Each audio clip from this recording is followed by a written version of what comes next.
análisis teórico práctico de la legalidad de detención, formulación de imputación, oportunidad de declarar, medidas cautelares, la teoría del caso, teoría de la argumentación, desarrollo de la prueba, estándares de la prueba y juicio.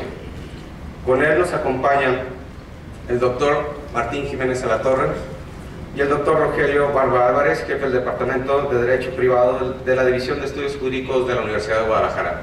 Dejo en este momento los micrófonos en ellos. Muchas gracias y que disfruten el día. Con su permiso.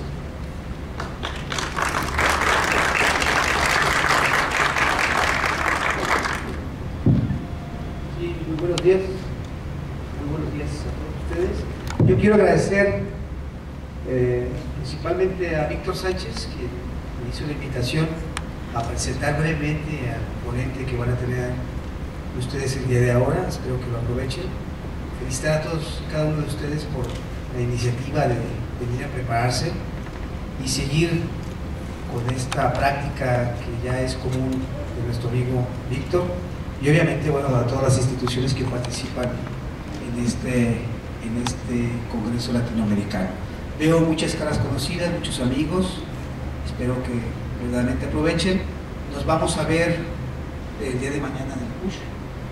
Por ahí nos vemos, ahí nos saludamos, vamos a arreglar todo para que estén a gusto. Y sin más preámbulo, yo quiero presentar y darle la bienvenida al licenciado Wilson Gómez Betancourt, quien es abogado egresado de la Facultad de Derecho y Ciencias Políticas de la Universidad de Antioquia, especialista en Derecho Procesal Penal y Sistema Acusatorio de la Universidad Autónoma Latinoamericana, maestría en Proceso Penal y Teoría del Derecho por la Universidad Autónoma Latinoamericana, conferencista del Centro de Estudios Sociojurídicos Latinoamericanos, autor del libro El orador no nace, se hace, no trajo libros para promoverlo. Abogado litigante con más de 20 años de experiencia y catedrático de Corporación Universitaria Americana. Quisiera que lo recibiéramos con un fuerte aplauso, por favor. Bueno, sin más, le dejo el micrófono a nuestro ponente. Buenos días. Para mí es muy grato estar con todos ustedes, la verdad, el día de hoy, y máxime porque lo que más quería era venir, básicamente intercambiar ideas con ustedes. De mí no van a tener una conferencia sentado en un mueble y hablando de teorías, la verdad no. A mí me llama mucho la atención desde que me invitaron era el código de procedimientos penales y mirar cuáles son los problemas que tienen ustedes con ese código y cómo lo vamos a implementar. Claro, ante nada tengo que darle las gracias muy especialmente al doctor César Ambrís, que fue la persona que me contactó en Colombia después de ir a capacitarse allá en Colombia en el Centro de Estudios Jurídicos Latinoamericanos, donde somos conferencistas. La idea entonces es cuál. Soy muy pretencioso. O aprenden sistema acusatorio hoy, en esta charla, o no aprenden. Así de sencillo. La idea es cuál. Voy a indicarles unos puntos claves que ustedes deben de entender, deben de comprender, y entramos en materia, pero con su código. Les voy a decir algo. Yo estudié así como ustedes. A nosotros el sistema acusatorio llegó en Colombia en el 2004 y íbamos a cuanta charla y seminario había, y siempre llegaba el conferencista y hacía lo mismo. O sea, llegaba y se sentaba y nos daba unas teorías y uno miraba el código y uno decía, bueno, el código está aquí, yo leo la ley, leo la norma, ¿cómo me explica cómo se hace? ¿Cómo es que se hace en los juzgados? Yo he visto audiencias de ustedes, he visto audiencias suena en YouTube y me quedo asustado en el sentido de lo lento. A veces es como, yo creo que tienen que tomar mucho café, se puede dormir. Y hay cosas que manejan en cuanto a términos que no entiendo. Y por eso era el hecho de venir y utilizar el código. Pero también les voy a decir algo. para yo poder comprender el sistema penal. Y aquí les voy a decir algo a los que organizaron el evento. Dice, el primer Congreso Latinoamericano del Sistema Penal. Ahí faltó oral acusatorio. Oral. Porque ese es el punto, ese es el nudo gordiano de esto. Ese es el nudo que hace que la mayoría haya un suicidio laboral en cuanto a los veteranos del derecho, los que vienen litigando con el sistema viejo. Oral, pero es que a nosotros nunca nos prepararon para eso. En la universidad nunca nos prepararon para eso. A nosotros nos prepararon para escribir, no para que sea oral. Entonces creo que esa palabrita faltó, César, faltó la palabrita oral, porque es lo que nosotros tenemos que mirar. Quisiera entonces darles unas reglas, si me ayudan, con la situación de lo que yo considero reglas del sistema penal oral acusatorio. Nosotros lo reducimos en Colombia a ESPOA. ESPOA, las iniciales. Entonces, si me ayudan con lo de las imágenes, por favor.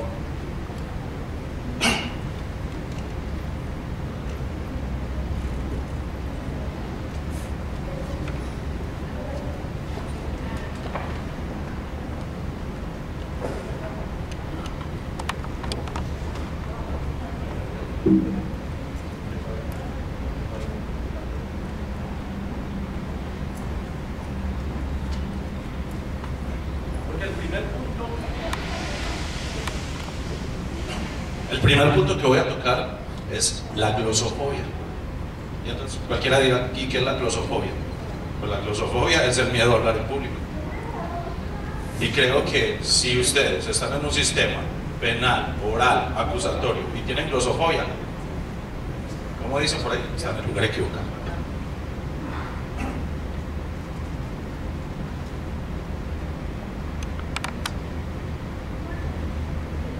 Eliminación de la glosofobia. Este es el problema fundamental. Yo escribí hace poquito un artículo con el señor Giovanni Bosch, del Centro de Estudios Jurídicos Latinoamericanos de Colombia, acerca del problema que hay en las universidades en este momento, de que no enseñan a eliminar este problema, que tiene que ver básicamente con la argumentación.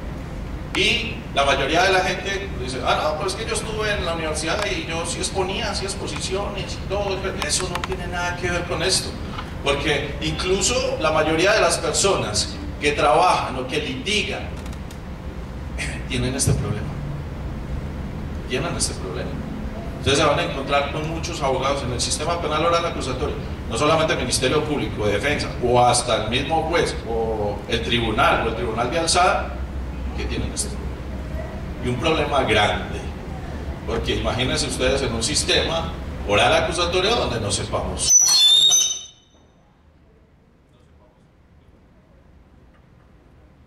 Aló, ahí. Y realmente a mí me parece que si no alcanzamos un nivel para eliminar ese problema, vamos a tener por lo menos perdido el proceso que usted arranca. Ustedes se imaginan en donde yo viniera acá y les dijera a ustedes, por ejemplo, voy a dar la conferencia y yo me sintiera así, y la verdad, lo de glosofobia es el miedo a hablar en público. Vermen a uno. Y eso es lo que he visto en varias audiencias de ustedes, y he visto en defensores, y uno dice, ¿pero está defendiendo o está prácticamente conspirando contra el pobre cliente? Pasa. Les he dicho, no, aquí no. Sí. En nuestro aprendizaje, como les digo, en las universidades nunca enseñan a eliminar el miedo a hablar en público. Eso no se aprende sino de otra manera. Yo les voy a decir a ustedes dos razones por las cuales uno supera esto. La preparación es el primer elemento, la preparación. Si yo preparo mi argumentación, mi discurso, si lo preparo bien, y luego me siento, qué sé yo, frente a un espejo, me grabo, me tomo el audio, o frente a un amigo, y practico, preparación y práctica, ¿qué obtengo? Seguridad. Así de sencillo. Seguridad. No obtendría más nada. Seguridad. Eso es fundamental. Si yo preparo y practico, obtengo seguridad. No es lo mismo, y a ustedes les va a tocar improvisar en muchos puntos, porque el sistema penal oral acusatorio es así.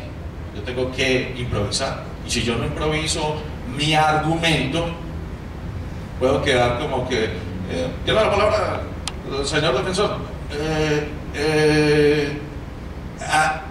¿Sí? No, como pasa la mayoría de las veces, y que cogen unas muletillas tremendas, ¿sí? Y uno parece que aquí no está hablando un abogado, sino totalmente otra persona contraria, alguien que no tiene ni siquiera capacidad para poder convencer, ¿cierto? Entonces es preparación y tiene que ver con la práctica para eliminar el miedo. Si pasa la diapositiva, pasa la otra. Ese es el resultado, la seguridad. Sigamos. El segundo elemento fundamental es horizontalidad de partes. Yo tengo compañeros que todavía tienen el vicio y salen de las audiencias, y cuando salen de las audiencias están limpiando las rodillas, porque desde que entran a la sala de audiencias entran arrodillados, porque ven al juez por allá como Ministerio Público, como si fuera, no, yo creo que pues, en un sistema acusatorio estaríamos hablando de abogados diferentes. Nosotros somos abogados, ¿no? Y hasta especializados, y a veces hasta el defensor del Ministerio Público es más preparado que el juez. En muchos casos sucede lo mismo. Entonces, cuando yo trabajo la horizontalidad, puedo obtener un buen resultado, porque entonces tendría miedo de hablar, miedo de decirle cualquier cosa al juez, porque no estoy mirando a las partes de manera horizontal, sino vertical. Eso es un error garrafal, muchachos. Mire, uno a veces en juicios, uno lo dice, doctor, hable, que mire lo que le están diciendo a su cliente. No, es que yo prefiero, es que me echó el juez como enemigo, como que ya, como así, hombre. Entonces, ¿usted quién lo contrató? ¿El juez o el cliente? ¿Quién lo contrató a usted? Usted lo contrató el cliente. A mí no me importa si el tipo se enoja conmigo. Pues si se enoja conmigo el juez o el Ministerio Público porque estoy defendiendo, porque estoy haciendo mi trabajo, pues entonces ellos sí se tienen que revisar un poco como el concepto mental. No, porque yo estoy haciendo mi trabajo, y si lo estoy haciendo bien, no hay por qué molestarles. Eso es algo fundamental aquí. Y vuelvo y les digo, si no hay horizontalidad y a ustedes les da miedo hablar por cualquier cosa, pierden. Y me voy a entrar en algo muy tétrico, digámoslo así. Cuando uno les pregunta, ¿cuáles son los fines del proceso penal? Pues los fines del proceso penal: justicia, verdad, reparación. Bueno, no. Yo estoy con Michel Tarufo en este sentido. Michel Tarufo siempre ha dicho lo mismo. Los fines del proceso penal es ganar. A mí, pues sinceramente, si vamos a eso, que me interesa la verdad, la justicia y la reparación, usted está siendo un mentiroso. Porque a la fiscalía también le interesa eso. A la fiscalía le van a pagar por eso, por acusar. Y a usted le pagan ¿por qué? Por ganar. O vamos a perder. Pues la mayoría va a decir, ese abogado es malísimo, hermano, no contrate, ese tipo no saca a un niño de una cuna. Entonces, la situación es que el punto fundamental de nosotros es ganar. Y ahí sí les digo, ¿por qué les digo tétrico? Porque hay mucha gente que le gustan esas conversaciones deontológicas acerca de, no, es que la ética del abogado. Yo creo que, miren, al fiscal le interesa ganar, a la defensa le interesa ganar, al juez le interesa sacar una decisión explicativa y justificativa, no más, ¿sí? Que nadie le vaya a impugnar su decisión, que todo el mundo esté de acuerdo, que sea universal esa decisión. A la víctima De pronto a la víctima le interesará en su momento dado, sí, una verdad, una justicia, y eso que muchas veces se resume al tercero, a la reparación. Si vamos a hablar, como se dice, sinceramente. Porque si yo voy a hablar con mentiras, entonces uno diría aquí que algo como lo que decía la argumentación racional de Robert Alexis. Cuando Robert Alexis habla de que uno tiene que tener una argumentación sincera y que tiene que ser sin coerción y todo eso, la mayoría de las veces nosotros no hacemos ninguna argumentación sincera, no, nosotros hacemos, incluso por eso tenemos falacias en nuestra argumentación, por eso utilizamos falacias, porque si nosotros fuéramos a utilizar un discurso racional, sincero, no, pues llame a la fiscalía y dígale, vea, ¿sabe que mi cliente sí fue? Mi cliente sí fue, él me confesó que había matado a esa persona y todo, me dijo cómo había hecho, entonces no sé si usted, ya que yo soy sincero, usted me da una rebajita, nos miramos acá, no, eso no cabe aquí, eso no nos cabe a nosotros nos cabe es que entramos a la sala de audiencias es a pelear, vamos a pelear, yo voy a pelear mi pretensión. ¿Cuál es mi pretensión? Mi pretensión es una sola: ganar, sacar al tipo inocente. Y la pretensión de la fiscalía, por eso hablamos de que el discurso es bivalente, porque es opuesto, dos posiciones. El discurso de la fiscalía es ganar también, que el tipo salga condenado. No más, aquí no cabe más nada. ¿Verdad, justicia y reparación? Sigamos. Escribir hasta los suspiros, esa es la otra regla. Entonces uno dirá, así, balájamela más despacio, un poquito más despacio, por favor. Si estamos hablando de un sistema oral, acusatorio, ¿cómo vamos a hablar de que escribir hasta los suspiros? ¿Eso qué significa? Pues, ¿cómo les parece que en el sistema penal oral acusatorio, les digo algo así como me toca a mí cuando yo llego a juicio y siempre voy con un abogado de apoyo o un suplente que también me va a ayudar a escribir. ¿A escribir qué? Todo y cada una de las palabras que dicen los testigos. Y hasta los suspiros, como les digo ahí. ¿Sí? La parte de cómo manejan el lenguaje no verbal, que ahorita vamos con eso, la parte de la cinesis. Pero lo que más me interesa a mí es escribir cada cosa que el tipo está diciendo, porque eso es lo que yo voy a trabajar en mis interrogatorios y contrainterrogatorios, y a la hora del té, en las alegaciones, a la hora final, en las alegaciones finales. Ustedes tienen en su código tienen el artículo 123, si mal no estoy, y habla acerca de lo que ustedes pueden, varios abogados, hablar. En Colombia no podemos hacer eso. O sea, en Colombia tiene que haber un principal y ya, y el otro se queda callado y ayuda. Por eso hablamos de un apoyo, una abogada de apoyo o suplente. Ustedes en el 123 tienen la facultad de que varios abogados tienen el orden y pueden incluso tomar la palabra, ¿sí? No, en Colombia no podemos hacer eso. A mí me parece que eso es una ventaja, porque a la hora del té a uno le gustaría, a mí me ha tocado estar en muchos juicios, 20 años litigando solamente penal, no me gusta otra cosa. Les tengo que confesar, desde la universidad yo veía civil, laboral y me quería suicidar. Entonces esto no es lo mío, pero en penal, eso sí me llama mucho la atención. Entonces en esos juicios les cuento, lo importante es escribir, porque que yo llevo la grabadora, sí, ¿cómo vas a sacar la grabadora ahí a escuchar algo, alguna palabra que dijo el testigo? La tienes que tener ahí escrita, para poder basarte en él. Su señoría, con todo respeto, eso no fue lo que dijo el testigo. Aquí lo tengo anotado, su señoría, e incluso si quiere, miramos registro. Ese es el cuento de lo que nosotros tenemos que hacer. Escribir.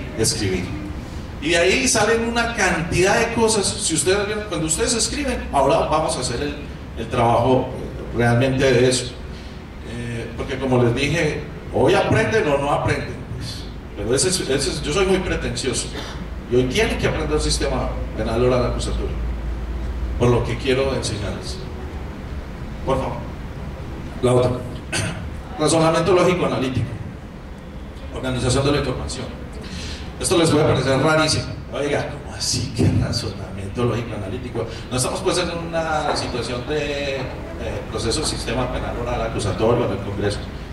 Mire, este razonamiento lógico analítico, que esto viene de Aristóteles, pues esto no es nada nuevo, ni que me lo estoy inventando yo, esto viene de hace mucho tiempo. Es la única manera, fíjense por la palabra que voy a utilizar, es la única manera de poder entender un proceso, si yo aplico el método de razonamiento lógico analítico. ¿Por qué? Porque el razonamiento lógico analítico coge toda una estructura, la saca por partes y analizamos las partes. Analizamos las partes y volvemos a ese todo. Pero esa estructura puede ser en abstracto.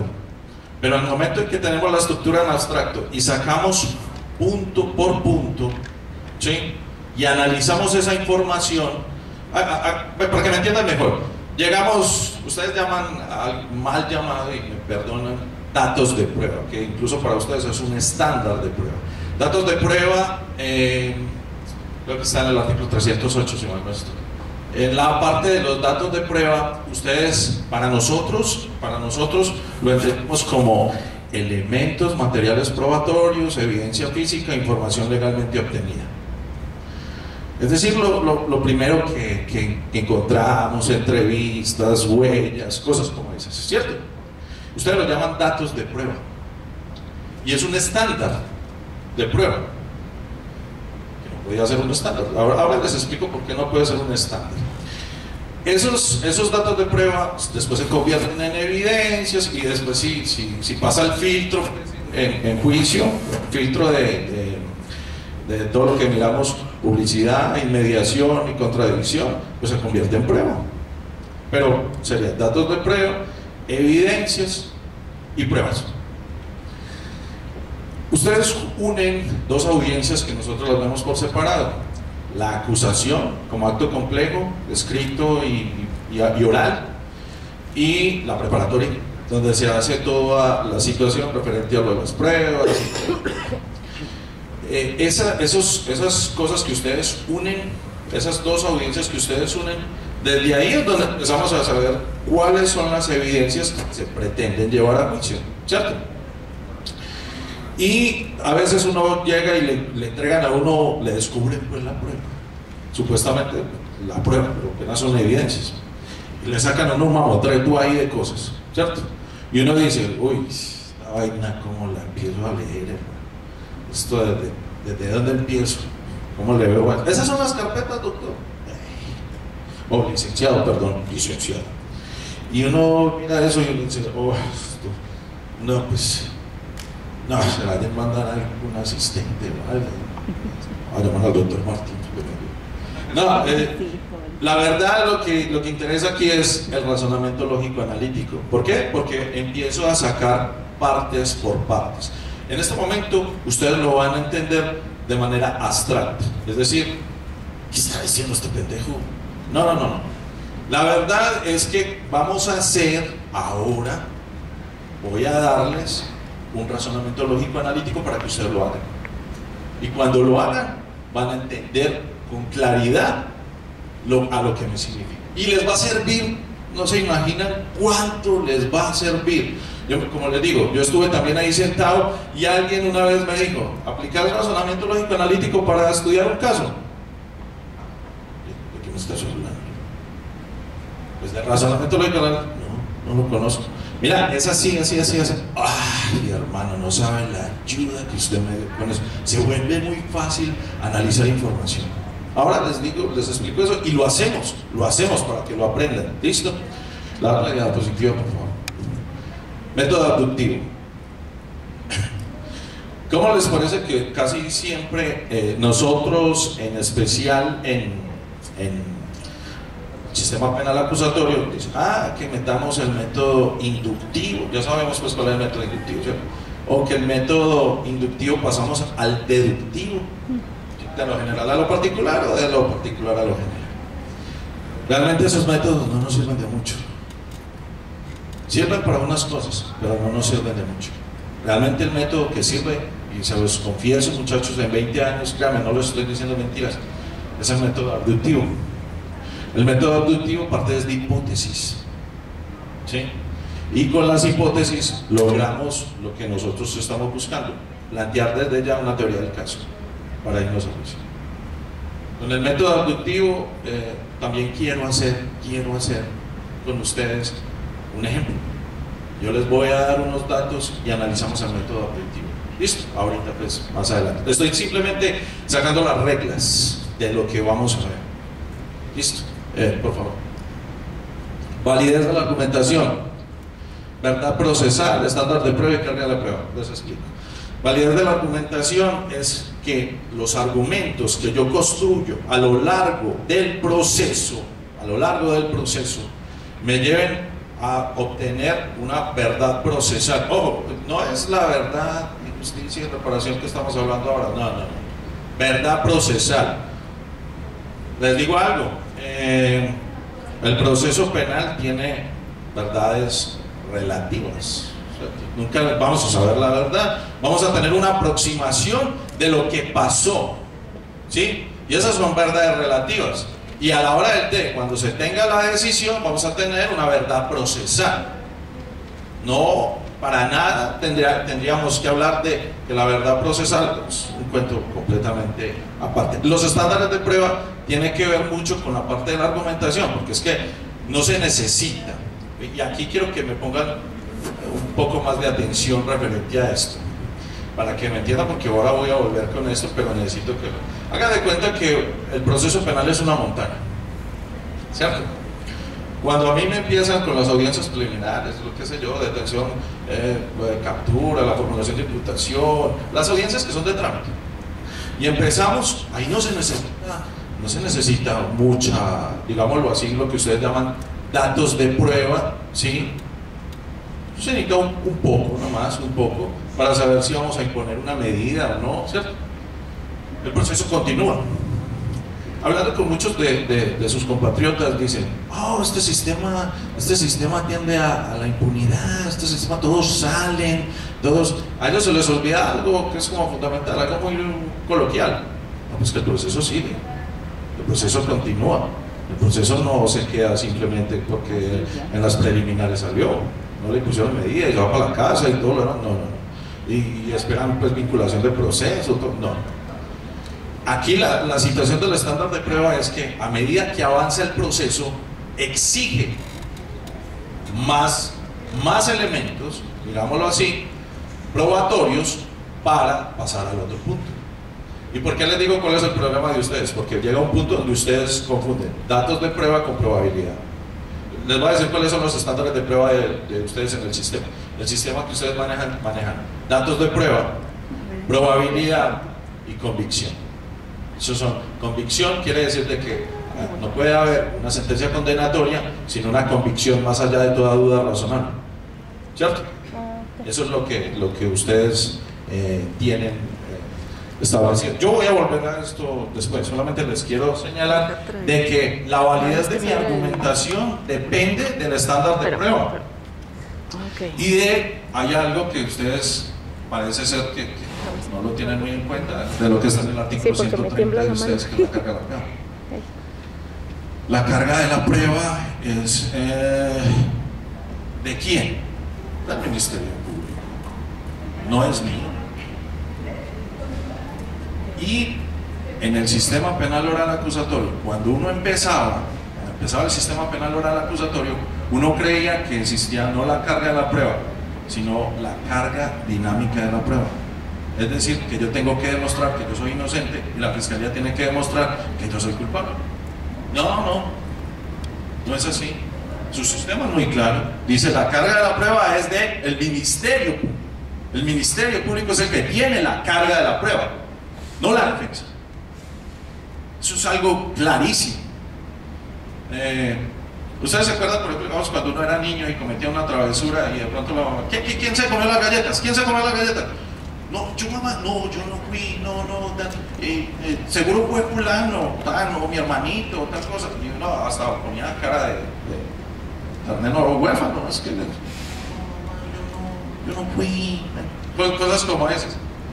Pero yo ahí prácticamente estaba poniendo una carga dinámica de la prueba, estaba dándole a entender a ella, era de que yo no me había robado las galletas, que yo era inocente de haberme robado las galletas, y que de pronto fue otro. Aquí la carga de la prueba, si la fiscalía no la sabe manejar, ustedes saben muy bien, duda razonable. Me tienes que convencer, y ahí volvemos a lo de la parte de los estándares de prueba. Convénzame pues que yo fui. Saque todo lo que tenga, sáquelo. A ver, muéstrame, ¿qué tengo? En Colombia a veces llegamos, miren, yo he tenido procesos en donde llego porque me dicen, doctor, venga que la verdad no queremos seguir con ese abogado. Venga usted. Llego ahí y de pronto vamos ya para juicio y miro, ¿y qué pidió él como elementos materiales probatorios? ¿O qué tenía él? ¿O qué solicitó como prueba? Ah, no, es que solicitó como 16 testigos, 2 peritos, tal. ¿Qué es eso? Le vas a dar las herramientas a la fiscalía. Le vas a dar la herramienta a la fiscalía para que te condene. Yo casi por lo general, y créanme, no es mentira lo que les estoy diciendo porque quiero probarlos. Me quedo con 1 o 2 testigos. Y cosas muy concretas. Lo otro, usted es el que tiene el trabajo de probar. No yo. Pruébeme que yo soy culpable, no más. Y ahora lo vemos con la teoría del caso, o con lo que ustedes llaman alegatos de apertura. Creo que es el 394 o algo así. En la parte de los alegatos de apertura, que ahorita lo vamos a ver, de una vez les digo, yo jamás hago alegatos de apertura. ¿Cómo les parece eso? Jamás hago eso. Y vamos a hacer una cosa muy práctica. Yo les voy a poner una teoría del caso de un ministerio público, ¿cierto? Y viene la parte de la defensa, pero ustedes van a ser ministerio público, todos ustedes van a ser ministerio público, y yo voy a ser defensa. Y ahora lo hacemos y se van a dar cuenta de por qué yo no presento teoría del caso nunca.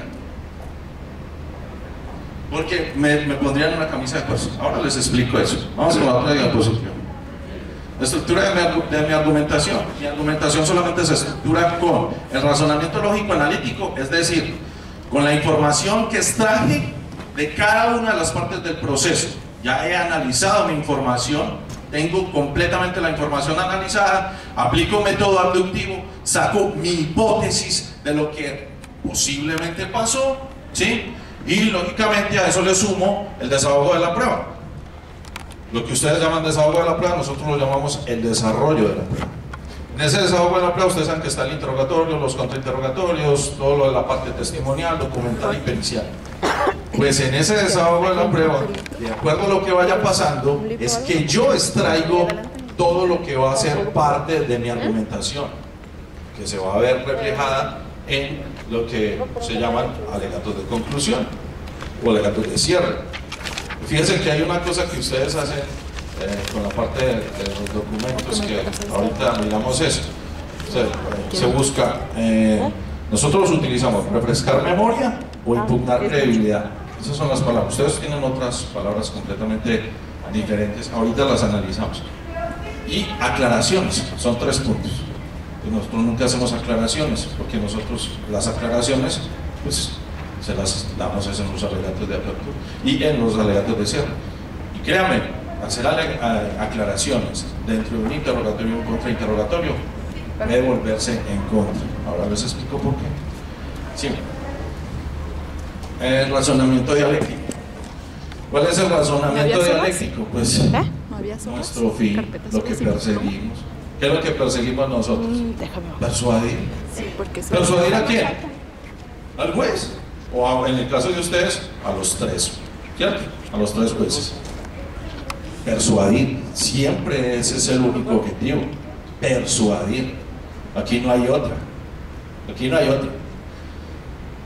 En la conferencia de la doctora de España, Paual, me corrigen, Paual, ella decía, sin la prueba no hay nada. Sin la prueba no tienen nada. Yo les voy a probar hoy que sin la prueba va a ganar un caso. Y puede parecer, este tipo está loco, no significa que sin la prueba. Todo tiene que ver con persuadir, con la argumentación.